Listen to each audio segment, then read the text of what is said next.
Good morning, everyone. My name is Deanne Smith, and I work in the Career Development Center. I serve on the Employer Relations team, and I think many of us in the Career Center are really excited that the Internship Job Fair was executed. We had it a week ago. We're glad to see it come and go, and now we get to move on into some other phases of supporting students and employers, and looking at the calendar of other events that our students take advantage of as well.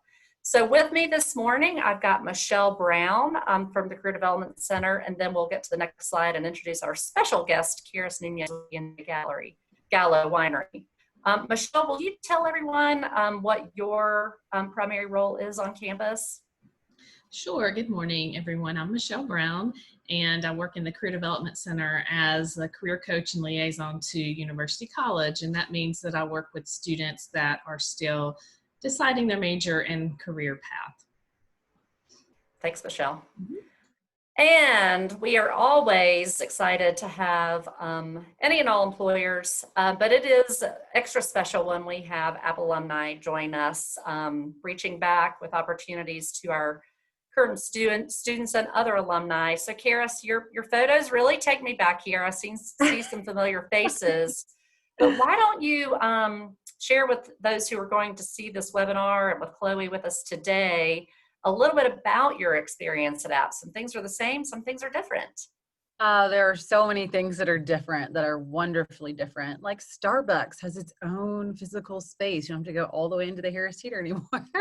What a concept in a Chick-fil-A. But hi, everyone. I'm Kira Nunez. I'm the sales recruiting manager with the Gallo Winery. Thank you for having me this morning. It is always such a pleasure to get back to my alma mater and share some love and insights, and hopefully how we can all be successful as we branch out of our college years into our professional life. So my job is finding top talent for the world's largest winery, which is pretty fun.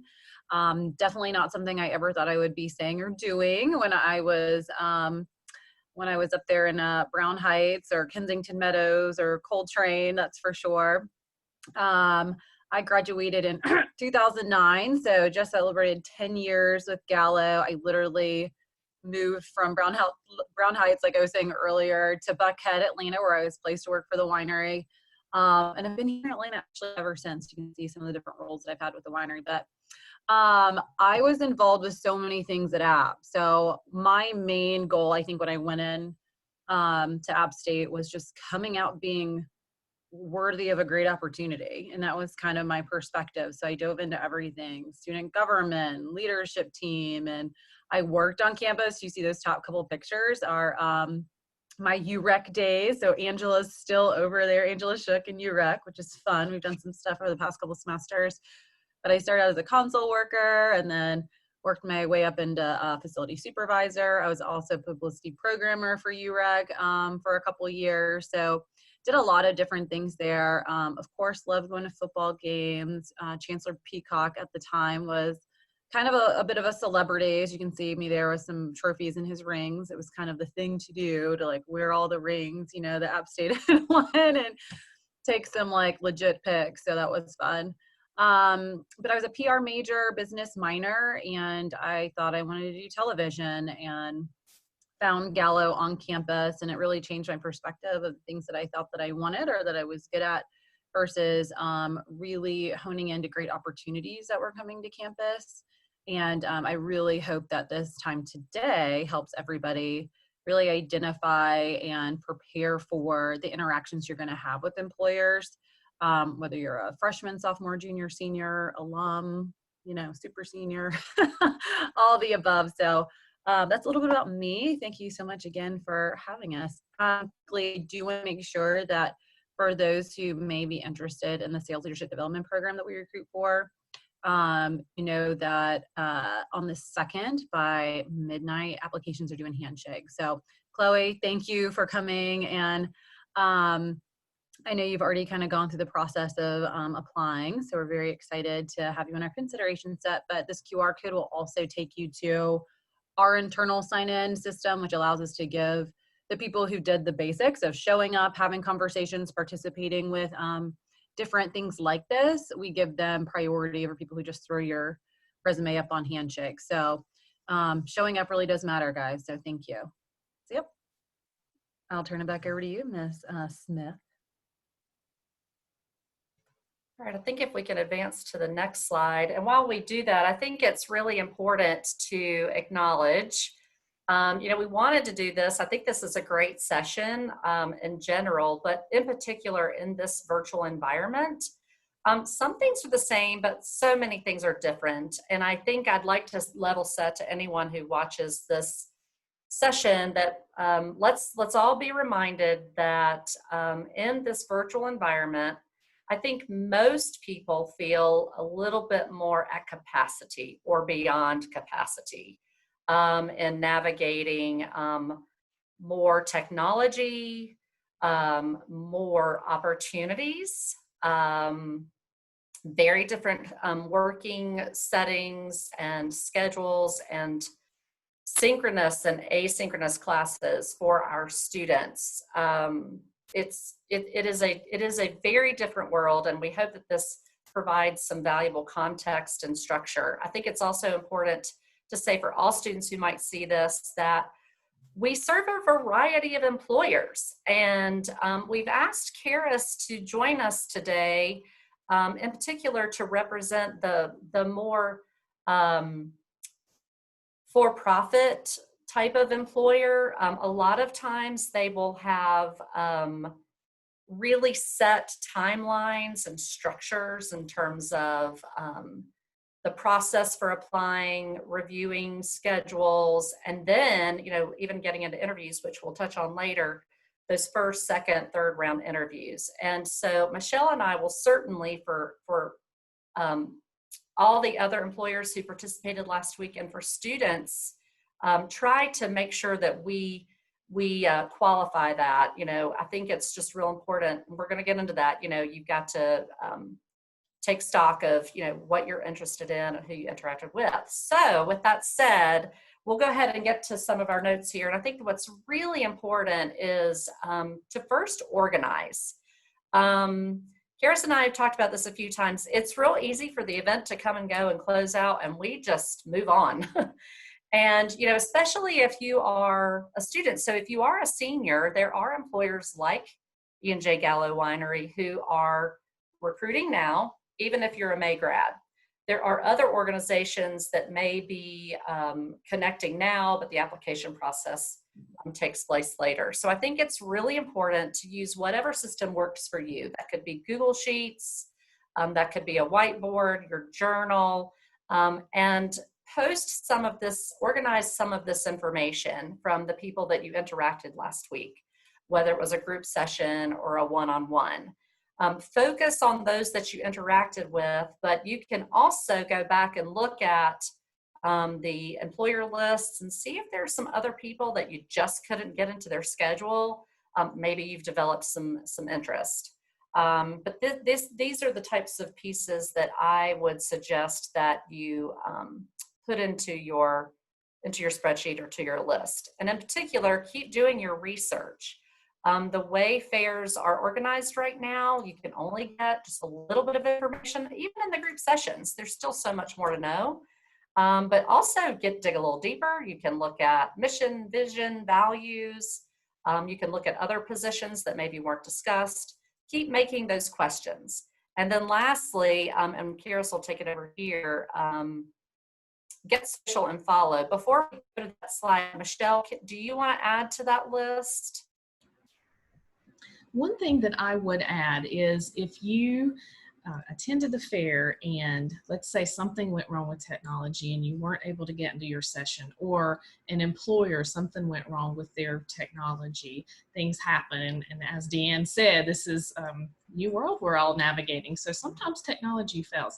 What I would encourage you to do is reach out to either Deanne or I, and we can try to get you a name of the person from that company or organization so that you can connect with them, perhaps send a follow-up email that lets them know what happened or the situation. And especially if it's someone you are really interested in, and you still would like to connect with that person, that's one way to do that. And also you might check Handshake for that employer to see if their information is listed in there, an email or contact information in Handshake. You might also look them up on LinkedIn, and we'll get more into that about following employers and things like that, but you might also be able to send them a message on LinkedIn. So I wanted to throw that out there because we do realize some technology issues happen during the fair. Thank you. This actually have happened to me too in this new world of virtual fairs. So I found that LinkedIn is a great place to go. Michelle is so right. I think people are probably a little more familiar with LinkedIn than maybe the Handshake platform when it comes to just messaging and communication. I think people feel really comfortable going and seeing what opportunities are coming to campus, might not know what that messaging feature is. So always feel free to reach out to employers on LinkedIn. It is the professional social place to go. And I think when we talk about, what do you do after the virtual career fair, it's really important that you do exactly what Dan said. And that's first, you can't really consider what to do after until you've prepared for. So I think one of the big things that you can do before walking into a fair, in person or otherwise, is connect with people. Social media is social. And I think more than ever, social media is a great place for a resource for information as much as entertainment. I think all of us have probably been guilty of spending a lot more time on the gram than you maybe like to admit. Chloe, I don't know about you, but I have to watch my hours, and your phone will track it for you now if you didn't know that. But you'll be able to find on social media pages, again, the things that are valuable to that employer, whether it's us or a different organization. You want to make sure you're bringing the most value possible in that one-on-one, in that group chat, in your interview, and whatever interaction you're going to have access to. So the more you've done your research and hopefully are entertained along the way, social media is a great place to make sure you connect. So here are a bunch of our handles for Gallo. You can find us on Facebook or LinkedIn or Twitter or Instagram. We actually have 7 resource groups at App State, so that service all of our little micro communities within our organization. I have the honor of sitting on 2 leadership boards. One is the Gallo African American Network, which we call GAN, and please follow us shamelessly at Diversity and Wine and see all about what companies are doing and not just saying.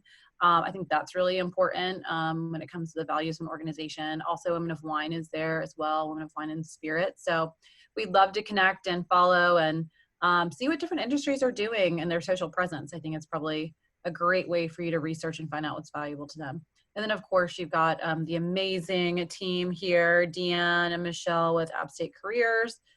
Please make sure you're going to careers.appstate.edu and also following the App State Careers Instagram to really follow along of what's important to employers, as well as the resources that are being brought to you from this amazing team. So in the effort of being techie, Chloe, I've got QR codes for you and all of our viewers today to follow our local regional Instagram page, as well as our corporate page at Gallo. So whether you're viewing this now or later, all you have to do is open up the camera portion of your smartphone and hold it right over that QR code, and it'll literally take you directly to a follow space. So we are learning as employers as well how to use technology differently to our advantage. So hopefully that's helpful.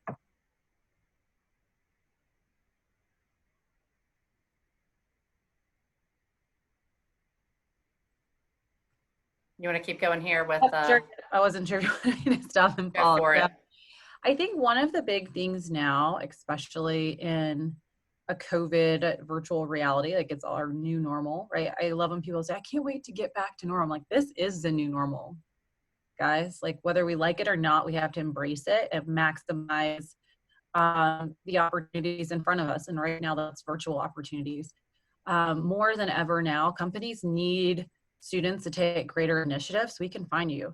We don't get to just like wave you down at a career fair walking by. I think we all maybe took that for granted. The convocation center and all the hard work that goes into that, the day of, the hustle, the bustle. So I wanted to make sure everyone had a couple of tips and tricks to make them stand out in a virtual space. LinkedIn is obviously not just a great way to get social, right, and connect with an employer, but it also makes it a lot easier for us to go through and verify or identify candidates that might be great for the opportunities that we have. We all need amazing people. That's why we come to fairs. That's why we invest in career services, and we want to make ourselves available to you. So the first thing I would say is make sure you have a professional headshot. If you don't have a professional photographer, don't worry. We all have tripods and ring lights now for our virtual classes. Have a friend take a picture of you against a blank background and do whatever you got to do to make it look as professional as possible. If I'm excited about you and maybe I've seen you apply for something, one of the first places I go is your Instagram page and your LinkedIn page, because I want to see how you're representing yourself personally and professionally. And that gives me a really good idea of the kind of person that you might be at face value. Companies want to know that if you're representing yourself well online, you might be able to represent us in a corporate environment. So just consider that. So a professional headshot makes a big difference. If you don't have a headshot, a lot of times, I don't dismiss you entirely, but it definitely is a ding against your virtual record, if you will. Not everyone is comfortable putting their resume on LinkedIn. It is very helpful. If you do, please remove your address and maybe even your phone number if necessary. I can message you for that information, but we definitely want to make sure you're safe. And I would not be posting your address to the world. You can actually get a Google number that is attached to your actual number. So if you do want to put some kind of contact information, you can definitely do that, or just put, send me a direct message for, personal information, contact information. I think is have your friends validate your skills.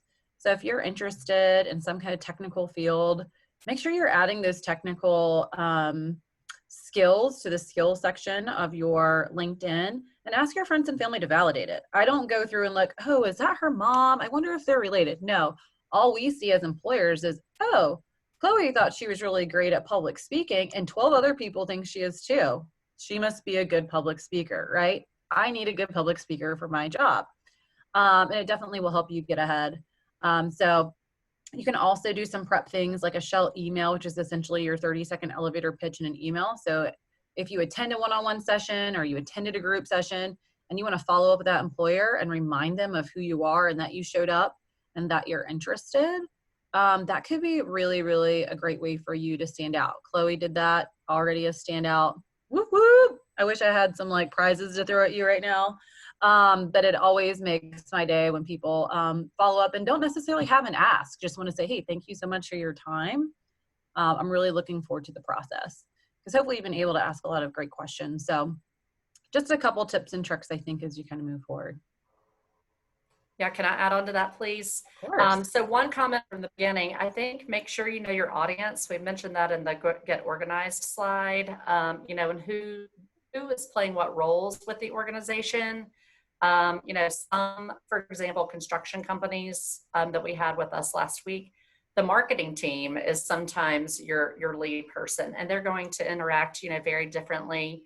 So know that. And Kirish, you had mentioned previously, when you're crafting that information, some employers will find it difficult to respond. So yeah, maybe you're not asking, but it is okay to ask questions, but let's make sure that we're not asking questions that can be answered from the website, that were offered in the group sessions.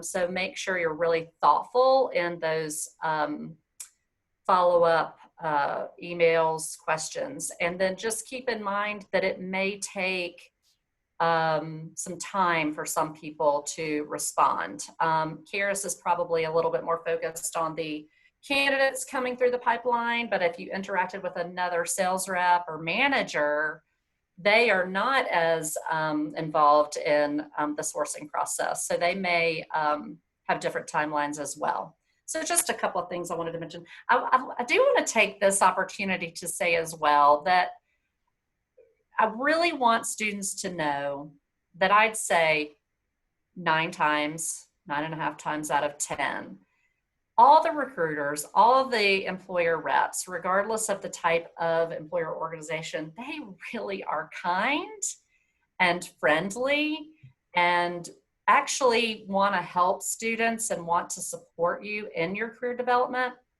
I think that all of this is really scary. And so I would hope that students would go into this knowing that, we will help them prepare, but so will the reps, so will the recruiters. They want to see you succeed, and really they want you to be their candidate.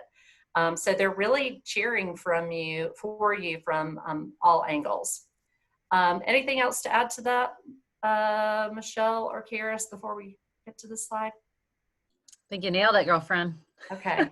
You got it. I was going to ask Karis if you would comment on, when you look at Instagram, and because I get this question a lot from students, what kinds of photos would be okay to be on there that to show a little bit of their personal interest and their personality, because they probably wouldn't necessarily have a professional photo on Instagram, or maybe you think that they should. So will you speak to that a little bit? Yeah, Karis Nunez on the gram. You can follow me anytime you want. I'm just kidding. So literally my Instagram and my LinkedIn are totally different.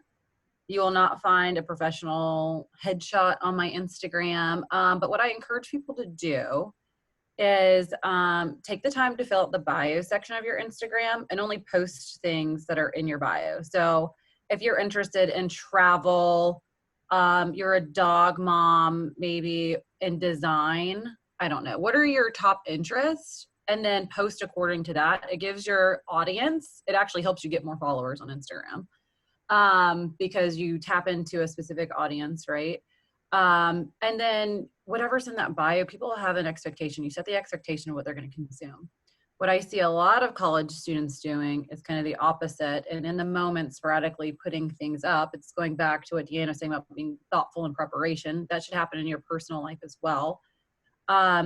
There have been many times where I've been excited about a candidate and I go to their Instagram page, maybe their LinkedIn was perfect, and who they were showing in their personal life, I don't know if they recognized was not what an employer would want to represent in a corporate environment. That doesn't mean every picture you put on Instagram has to be like super buttoned up and polished. However, knowing the values that your employers might be looking for, if the opposite is exemplified in your personal page, it causes doubt where there doesn't need to be doubt. So I always recommend, if you don't want people knowing certain things or you don't want to edit yourself, just make your account private. It's very simple. And you will have to request access to your personal life. I know a lot of people like that. I know people professionally who do not allow other people at work to follow their personal pages, or they have like a personal Instagram and they have like a business Instagram where they post different things, right? For me, that's too much work. My kind of mantra is, if I don't mind my mama seeing it, I'm okay posting it. So I think you just have to filter yourself maybe differently, but I don't want to see you upside down, half naked, slapping the bag on a Friday night at a frat party, Chloe. Sorry, okay? That does not give me confidence that maybe if around, clients, you would be able to represent our company well, right? And they're not even the same issue, right? But they get blended in an employer's mind potentially, because a lot of times, especially now, we might only have one one-on-one interaction at a fair, your resume, your LinkedIn profile, and your Instagram. So who do you want to represent yourself as? And if you're not comfortable with everyone being able to consume who you're choosing to put out there into the world, then make your accounts private. That would be my go-to. Does that answer your question, Michelle? Yeah. So for me, I love like fashion, fitness, my family, and wine. Those are the only things you ever see me posting about on Instagram. We just got a new puppy. Archer is like front and center. You see a lot of my family pictures. They're not all professional. A lot of them are just like goofy things. And also you can always utilize your stories. I think there's some things that shouldn't last forever on social media. So use the resources that you have as well. If you think that thing is going to, if it's going to be controversial. I posted some things even recently that I'm like, that's better for a story. But I always encourage people to think about why you're posting. Generally it comes down to two things, look at me or learn from me. And so I always try to put my thought process of what I'm going to put up that day of, does it service me in any kind of way, or can it potentially hurt me in a different way? So just be thoughtful about how you post and you're going to be fine. Thank you. Yeah. Yeah, thanks a lot. So again, along the theme of these employers and all these representatives are super kind, friendly, approachable. I think that that's the one word I would use. Now it's time to, to step out and take some action. I know it can be overwhelming to students because they're nervous about who's on the other end, how it's going to be received, are they going to do it correctly or incorrectly? So here are some highlights. You want to follow up. This is the number one mistake that so many students make. I think in the case where maybe you're not actively searching for the internship or the job, but even some people who are searching for those positions and opportunities, sometimes they take some time and they wait. So you've gotten organized. Take some time to look at your list and your information, process it. What did I experience? What did I see? What did I hear? What did I learn? Hopefully, if your technology worked. Identify, what you're really interested in, what speaks to you about those organizations or the opportunities, and then you can prioritize. I know that Gallo Winery is going to have a deadline to apply this Friday.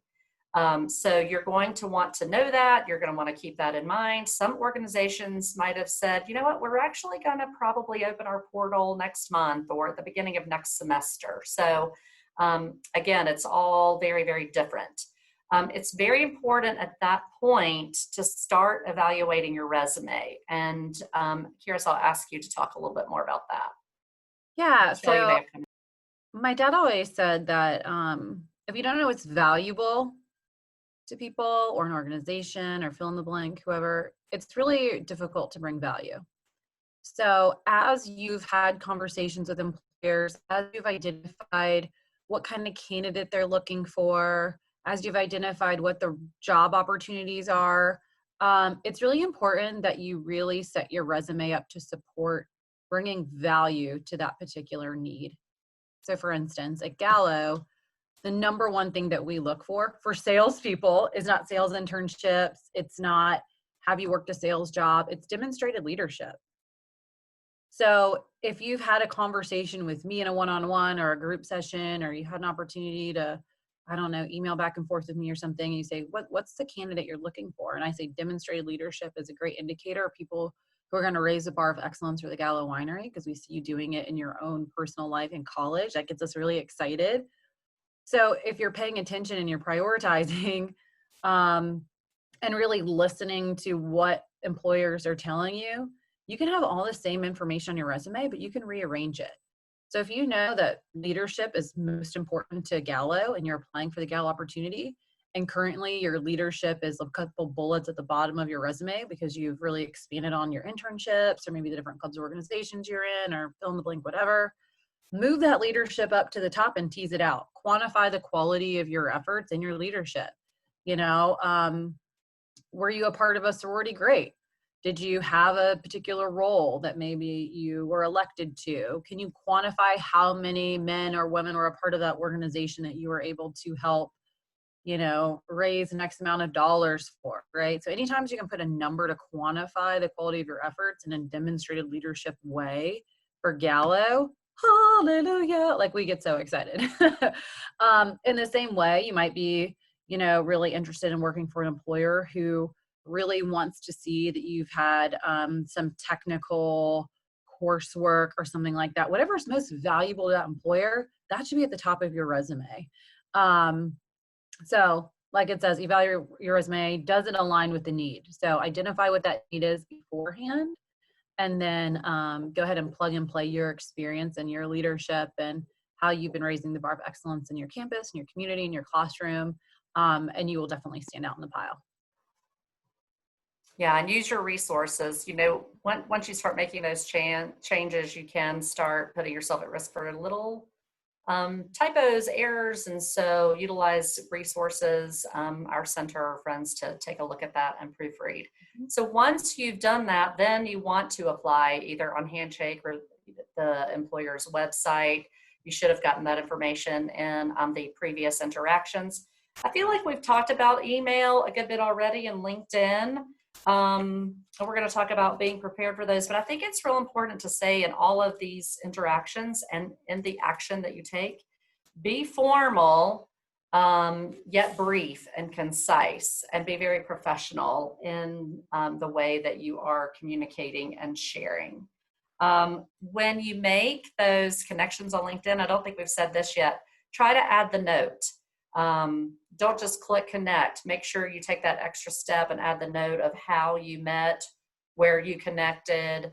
That has to be brief, of course, based on LinkedIn settings, but make sure that you remember that most of these organizations are meeting a lot of people, and you want to send some cues about how, when, where you connected. And then here, really important, track dates. It's real important to know, again, the application timelines. And Kiris, I know that you said you'd be real excited if somebody asked about and we're going to talk about, presuming the best in a minute, but those interview timelines, anything that's important, make sure that you track important timelines and dates. Great cue up here. So I want students to always be as optimistic as they possibly can. So presume the best. There may be 2 days before you hear something from an employer. There may be 2 weeks, 2 months. This is going to vary widely. So presume the best and keep preparing. So this is where, again, tracking timelines is really important, but just keep getting ready for that next phase, which would more than likely be an interview next. So you can keep looking for interview questions.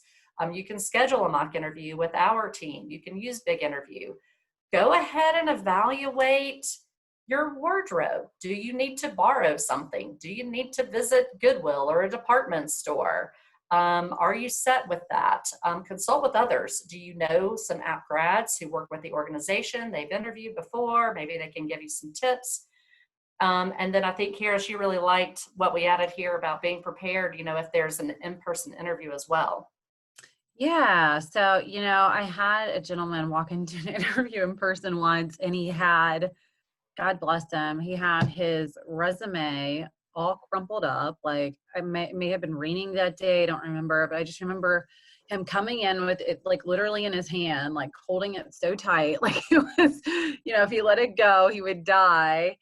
And I felt so bad because I was like, could you get probably a folder or something? So, like, having a nice portfolio and just like a nice pen can go a long way, just to really have that polished look when you're coming into an interview that says, I'm prepared, I'm ready, and there's no distraction. I think that when you talk about evaluating your wardrobe, I love like prints and colors and animal print mostly. And I remember when I was going into my interviews with Gallo, I literally had come into the room and my mom was like, nope, turn around, go back.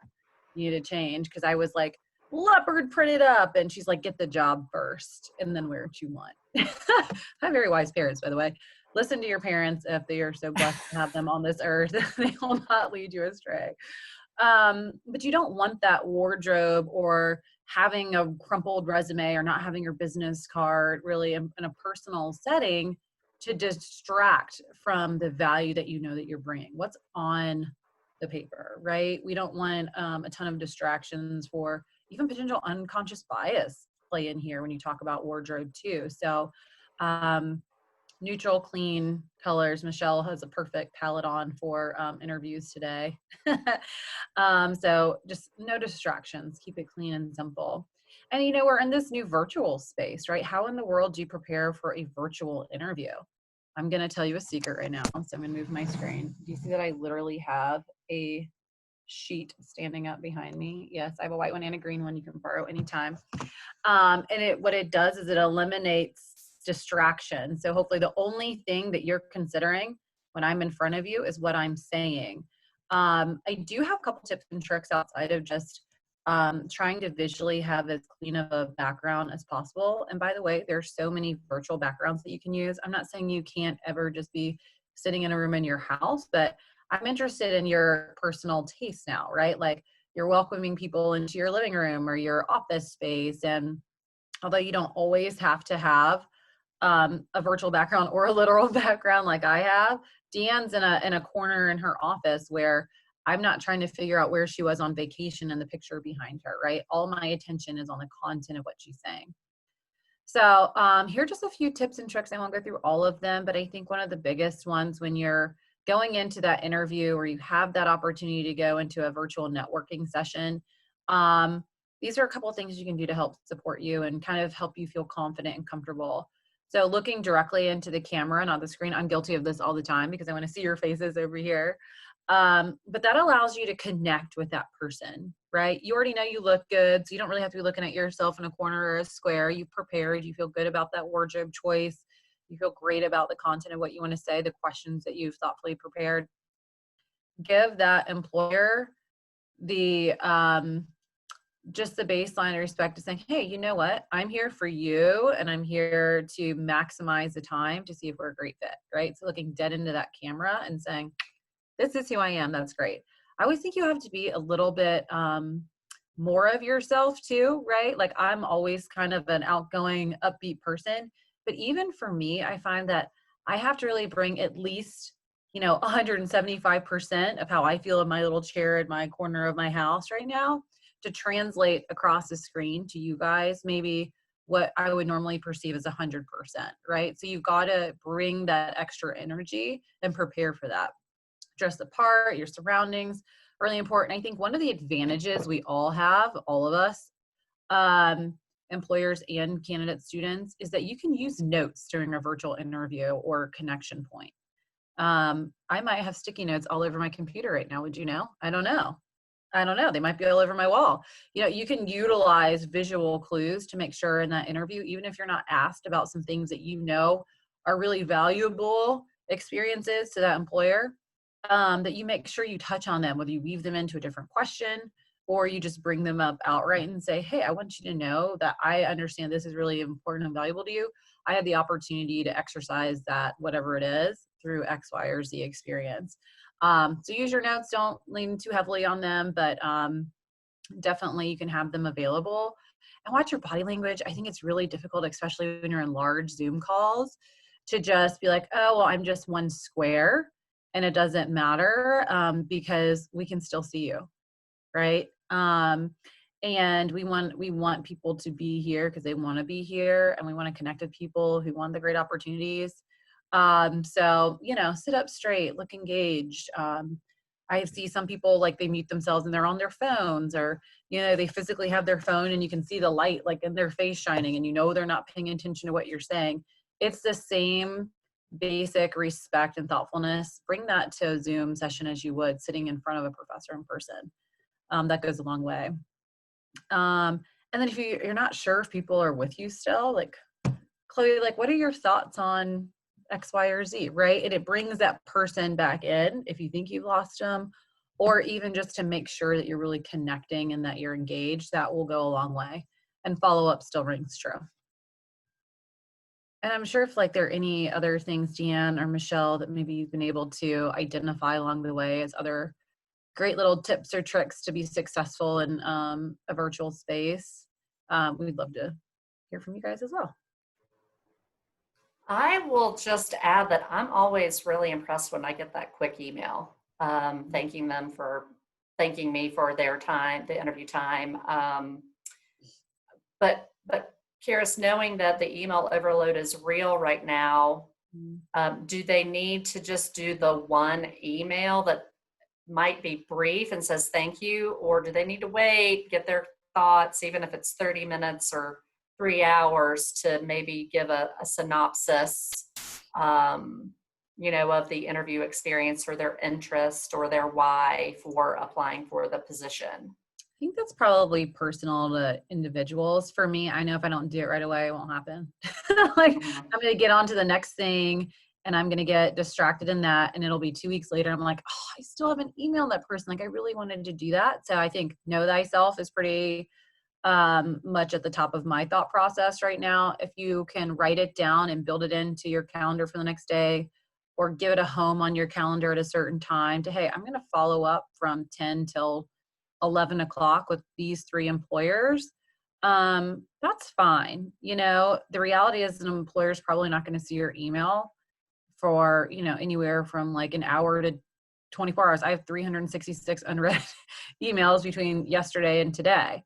So if I talked to you yesterday and you sent me an email, I probably haven't seen it yet, just transparently. So back to Deanne's point of don't get discouraged if you don't get that pop-off response right away. But it goes a long way that you're taking the initiative, because at the end of the day, you're hopefully the one who's looking to really stand out to that employer. So I would do it right away. It just helps Yeah, me. and I would love to stress too, this doesn't have to relate just to interviews. And I think are we going to the best practice slide next?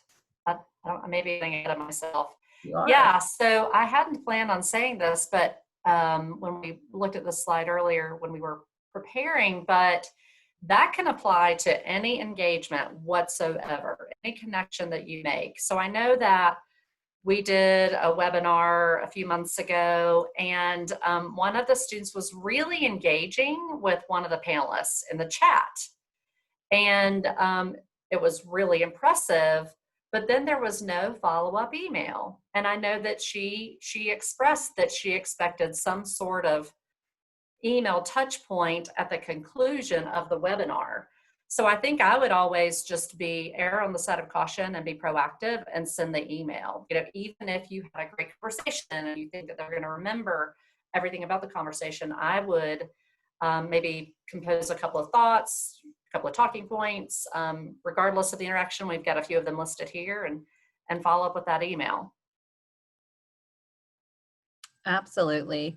I think too, if you're going to thoughtfully prepare even for follow-up or going into an interview or going into a networking event or going really into any kind of employer interaction specifically, these are the 3 kind of best practices that I recommend 100%. So having your elevator pitch really shows in a quick snapshot, whether it's in an email, that shell email we maybe talked about earlier, whether it's, hey, I have 2 seconds in a one-on-one in a fair, or maybe it's a different networking event, whatever. Or if it's even your personal life, you should be able to say who you are, what makes you unique, and what opportunity you're looking for in a very short and concise way.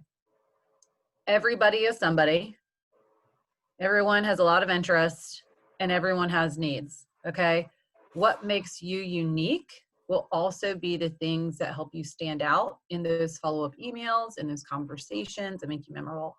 So if you haven't already invested in spending the time to put together your elevator pitch, we have lots of resources at Gala. I'd love to forward over to you. Deanne, I can do that literally super fast after this webinar.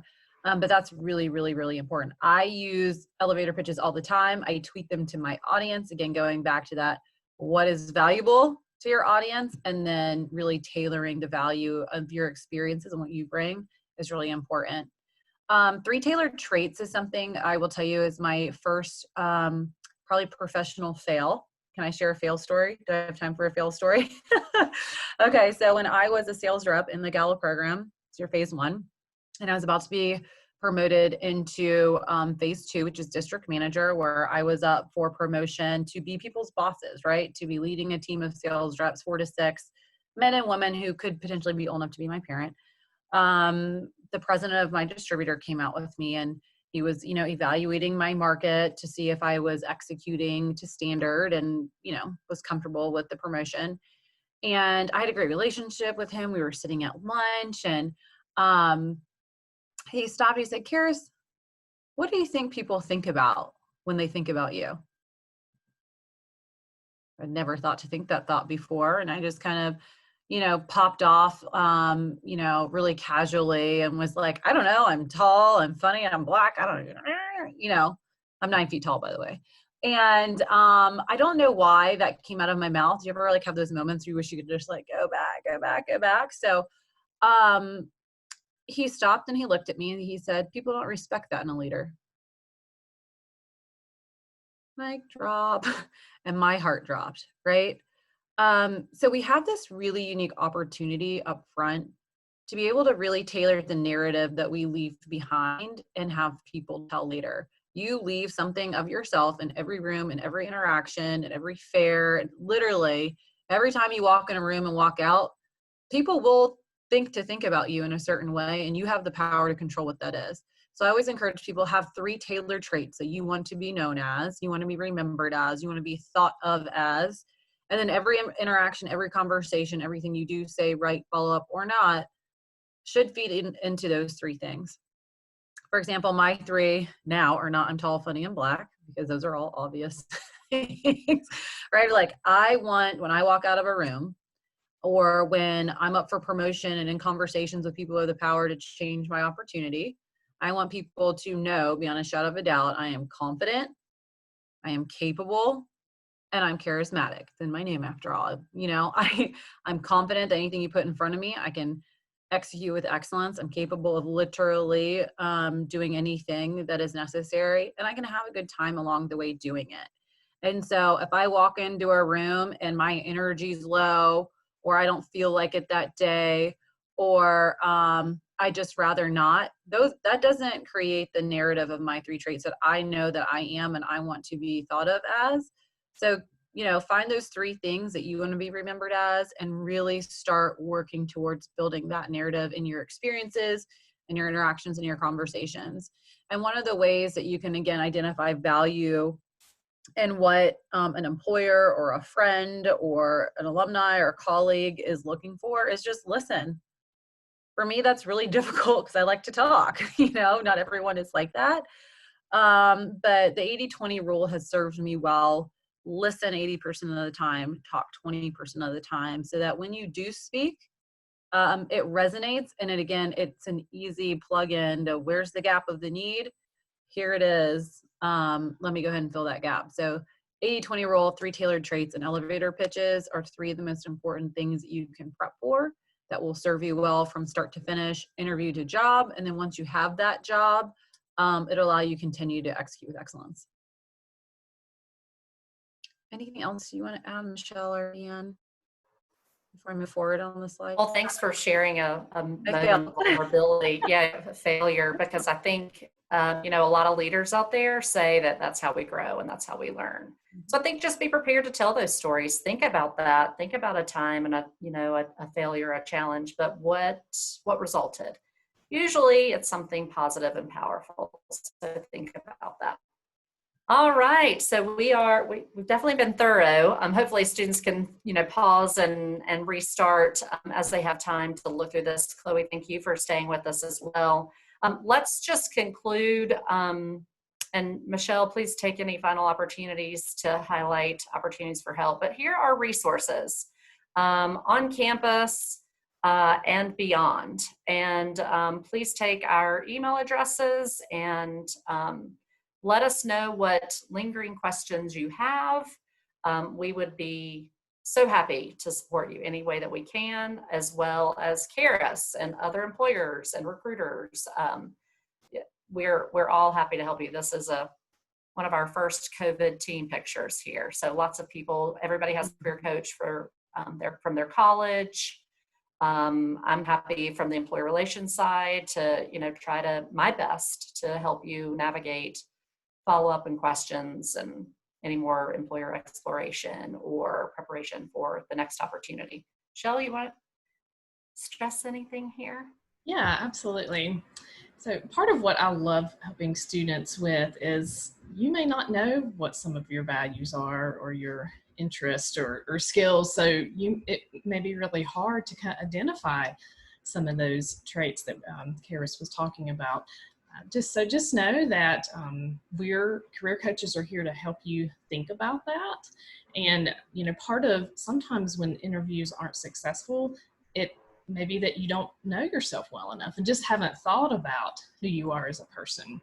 So know that that's part of what we do as career coaches is help you to think about that and encourage you to spend time thinking about that and asking yourself good questions so that when the time does come to interview, you'll be able to articulate who you are as a person. And the other piece that I would say is, let's say that you're not getting a response. It's not what you've applied for is not working out. And it's been some time and you did all the follow-up and you're following all the rules of what you're supposed to be doing and it's just not happening. I think my advice to you at that point would be to branch out potentially, look at other options, continuously be looking at other opportunities on Handshake and meeting with your career coach to kind of regroup and consider all the opportunities that you could apply for. Thanks. That's great advice. Thank you. Chloe, do you want to ask any questions? Sure. I thought of one question kind of towards the beginning in regards to social media, more like Instagram. I was just wondering, I guess this is more towards you, Karis, if you would prefer people with already private accounts to be made public during like an application process, or their preference? I am a big believer that proximity doesn't give you access. It's one of the things I learned the hard way along the way of everyone doesn't deserve every little bit of you at any given time. They just don't. And so if I go to someone's Instagram page, like if I went to your Instagram page, Chloe, and it was private, I'd respect that. I don't expect that everyone has open pages. I probably respect more that it's private than the opposite. And I think that even if I requested access to your page, I don't think that you should be obligated to grant it, because not everyone deserves to be in your inner circle. And if you choose that that's part of where your inner circle has access, then you don't owe that to anybody, employers, personal relationships, or anything like that. So I would not say that you would need to make it public. Okay, awesome. That's very helpful. There are people in my life that I like see face to face that you don't give everyone access to everything. You know, I don't think it's probably healthy. And that was something I had to learn early on. You need to be protective of some things because they matter. And that's okay. For sure, for sure. Yeah. People sometimes, I think they take being outgoing and like if you're outgoing that you're not like I'm a very outgoing person, but I'm also a very private person. The things that I'm very outgoing about are like things that I'm very comfortable with the entire world knowing. Things that you see on my Instagram page are things that you would probably know or find out within having a 5-minute conversation with me. The things that I don't post about, the things that I don't always talk about, like there's some things that I think are very important to keep private, and that's okay. That's totally fine. You know, again, I don't think you don't owe everybody every little piece of you all the time. So. Okay, awesome. Thank you. I think that's been a big lesson during the pandemic. It took people, weeks, months to figure that out. So good best practices to continue. I think with that, we will conclude, and I want to thank Michelle and especially Karis for giving us your time. I know that you are really at capacity. We're grateful to Gallo for recruiting from campus, and I know you've got some more events with the College of Business this week. We wish you the best, finding great Appalachian talent. Thank you, Chloe Wilson, for joining us as a student, and hopefully many, many, many more students will take advantage of watching this valuable webinar. Thank you, Karis. Thank you for having me, guys. Be well. Have a great day. Bye. Bye.